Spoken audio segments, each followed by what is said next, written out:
Hello student. तो I am Shambhu Kumar और आपका अपना यूट्यूब चैनल वेलकम केमिस्ट्री में आपका वेलकम है। तो स्टूडेंट चलिए आज हम देखेंगे बीएससी जनरल का जो सिलेबस स्टार्ट किए थे उसका अगला लेक्चर का आज हम देखेंगे। लेकिन हमने कल जो कुछ पढ़ा था उसको पहले रिमाइंड कर लेते हैं। तो उसमें जो कल हमने पढ़ा था उसमें पढ़ा था कि आयनाइजेशन एनर्जी क्या है, फिर दूसरा पढ़ा था सेपरेशन एनर्जी क्या है। तो आयनाइजेशन एनर्जी में हमने बताया था कि जब किसी इलेक्ट्रॉन को ग्राउंड स्टेट से हटाने के लिए जितना एनर्जी की आवश्यकता होती है तो उसे आयनाइजेशन एनर्जी के नाम से जानते हैं। और यदि हम सेपरेशन एनर्जी का बात करते हैं तो जो हमने आयनाइजेशन एनर्जी में ग्राउंड स्टेट से इलेक्ट्रॉन को हटाकर एक्साइटेड स्टेट में भेजा, और यदि एक्साइटेड स्टेट से इलेक्ट्रॉन को हटाने के लिए जितना एनर्जी की आवश्यकता होती है उसे सेपरेशन एनर्जी के नाम से जानते हैं। तो पिछला क्लास में हमने इतना ही पढ़ा था। तो चलिए आज के लेक्चर को हम आगे बढ़ाते हैं और इसमें आज हम देखेंगे कि स्पेक्ट्रम क्या है, हाइड्रोजन स्पेक्ट्रम। आज का जो टॉपिक होगा वह हाइड्रोजन स्पेक्ट्रम के बारे में पढ़ेंगे। तो समझ लेते हैं पहले कि स्पेक्ट्रम क्या है। तो स्पेक्ट्रम उसी को बोलते हैं जब किसी लाइट को प्रिज्म के द्वारा पास कराया जाता है तो जो उससे अलग अलग तरह का लाइट का जो लाइट शो करता है उसी को हम स्पेक्ट्रम के नाम से जानते हैं। तो जो सिंपल लाइट होता है और उसे कंटिन्यूस के नाम से भी जानते हैं, और जो हम इसमें भी बनाएंगे हाइड्रोजन स्पेक्ट्रम में उसे डिसकंटिन्यूस के नाम से जानेंगे। तो चलिए हम सबसे पहले जानते हैं कि हाइड्रोजन स्पेक्ट्रम का टॉपिक लिख लेते हैं और उसी को हम पढ़ते हैं आज। तो जो आज का टॉपिक होगा वह हाइड्रोजन स्पेक्ट्रम होगा।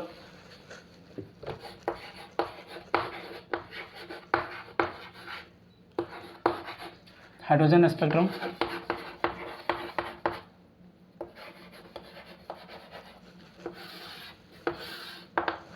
हाइड्रोजन स्पेक्ट्रम के बारे में बात करेंगे। तो यदि हम इसका पहले कुछ फिगर बना लेते हैं तो सबसे पहले हमको समझने में अच्छा होगा कि हाइड्रोजन स्पेक्ट्रम क्या है। तो जब हाइड्रोजन स्पेक्ट्रम बनाने के लिए जब तैयार हुआ तो उसमें सबसे पहले एक डिस्चार्ज ट्यूब को लिया था। जो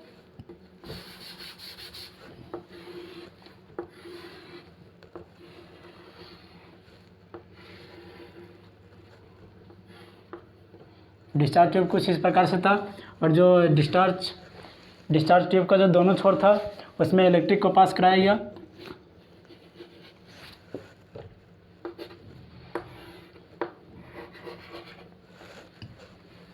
इसमें जो था वह हाइड्रोजन गैस था। हम और कोई भी गैस को रख सकते हैं, सोडियम को भी रख सकते हैं, N2 को भी रख सकते हैं। तो इसमें हम हाइड्रोजन को लिया है।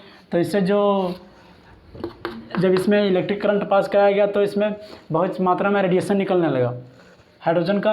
तो उससे जो रेडिएशन निकला तो पूरा डिस्चार्ज ट्यूब से सब जगह से निकलने लगा। लेकिन हमको जब स्पेक्ट्रम इसका प्राप्त करना है तो स्पेक्ट्रम के लिए कुछ ही मात्रा में हाइड्रोजन का रेडिएशन चाहिए था, तो उसको सलाइड से पास कराया गया।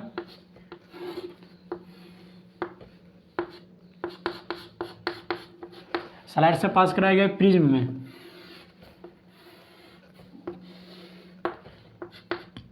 जब स्लाइड से पास कराया गया प्रिज्म में तो जो प्रिज्म से कलर निकला अलग अलग कुछ प्रकार का।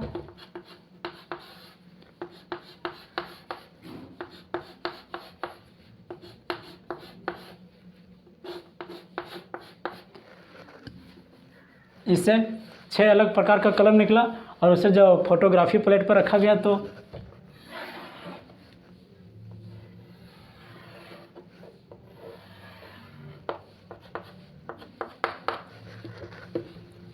इसको डिस्चार्ज ट्यूब के नाम से जानते हैं।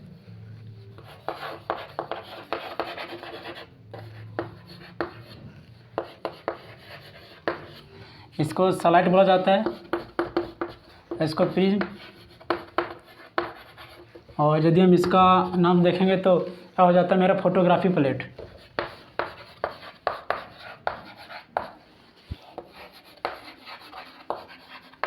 Photography plate. तो इसमें जब हाइड्रोजन गैस से जब रेडिएशन निकला उसे जब प्रिज्म से पास कराया गया तो कुछ इस प्रकार से 6 अलग अलग प्रकार का लाइट शो कर रहा था, जिसमें अलग अलग तरह का बैंड भी था। तो चलिए इसका हम यदि थ्योरी को लिख लेते तो और अच्छा समझ में आएगा। हमने फिगर इसलिए पहले बनाया कि समझने में भी आसान होगा।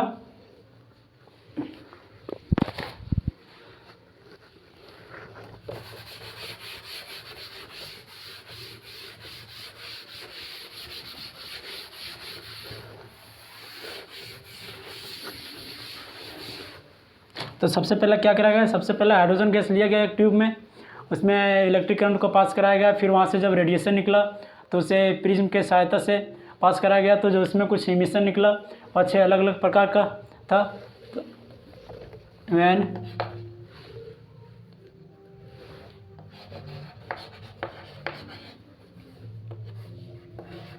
Hydrogen gas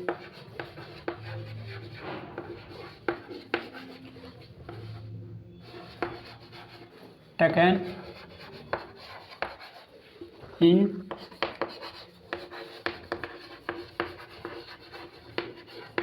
discharge tube at high voltage, then emission emitted one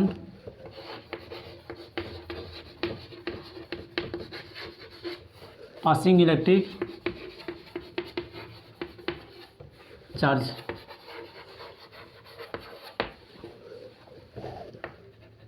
Radiation or pass the radiation or pass through the prism, then the show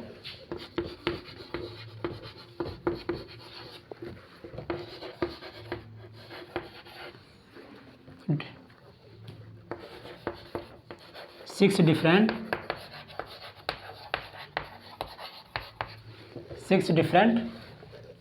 colour. तो जब इसको डिस्चार्ज ट्यूब की सहायता से, जब स्लाइड की सहायता से जब प्रिज्म के पास कराया गया, तो जो उससे कलर निकला वह कुछ 6 अलग अलग प्रकार से कलर निकला गया। तो उसका हम यदि स्पेक्ट्रम बनाएंगे और उसका फिर सीरीज़ को हम देखेंगे अभी तुरंत। तो वीडियो को पॉज करके इसको लिखिए, समझिए।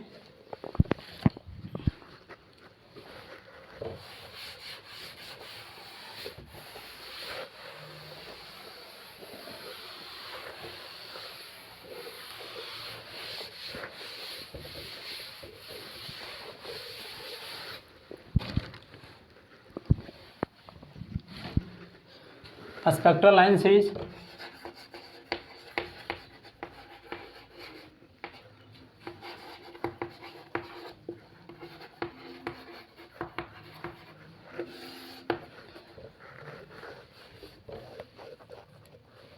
स्पेक्ट्रल लाइन सीरीज को हम बनाते हैं।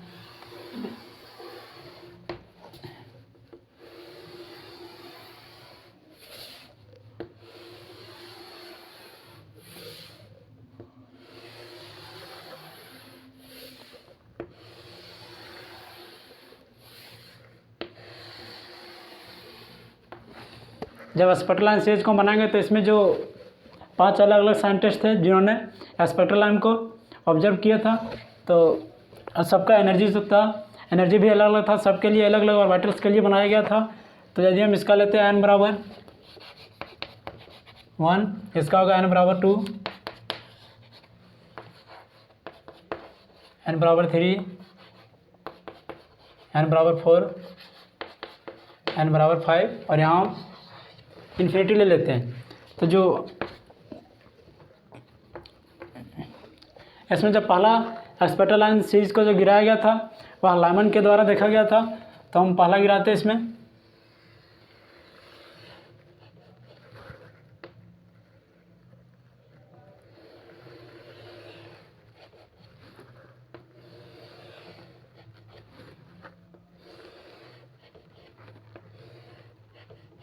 पाँच, और जो इस प्रकार का सीरीज पहला बनाया गया था वह लाइमन के द्वारा बनाया गया था। तो लाइमन एक साइंटिस्ट का नाम है, इसे लाइमन सीरीज के नाम से जानते हैं।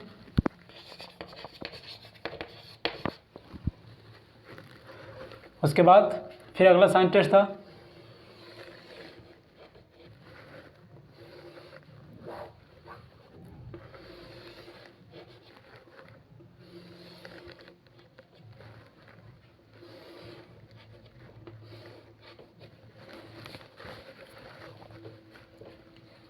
इसका यान बराबर 1 हो जाएगा।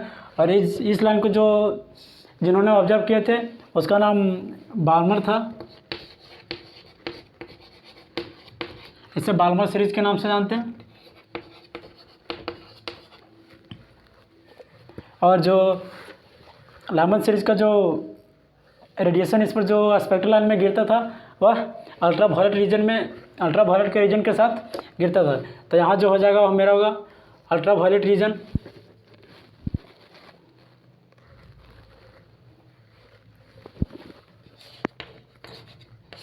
यूवी के नाम से जानते हैं। और इसका जो था यहाँ पर वह विजिबल रीजन था।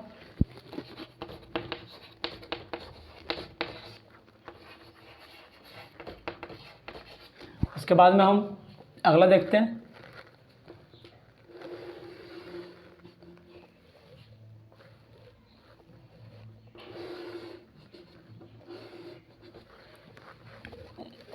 इस लाइन को हम यदि जानेंगे तो पास्टन के नाम से जानेंगे।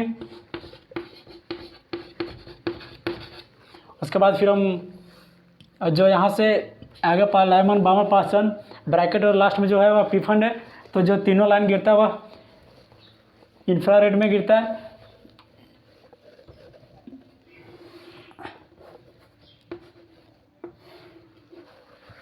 Lyman बामर Paschen bracket,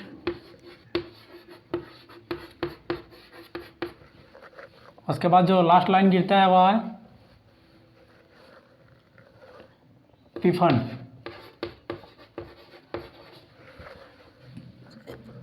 Paschen bracket और जो पीफंड स्पेक्ट्रल लाइन का सीरीज था वह इंफ्रारेड में गिरता था।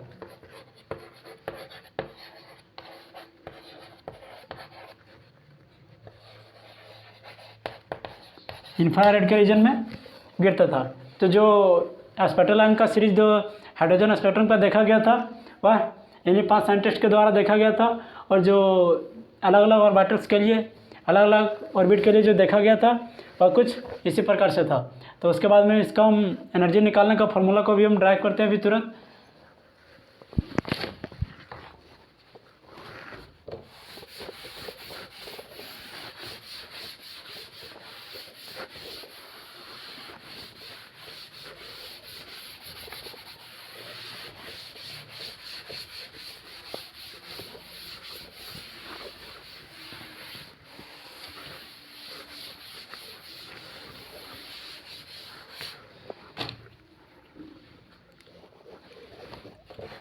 तो डेल ई बराबर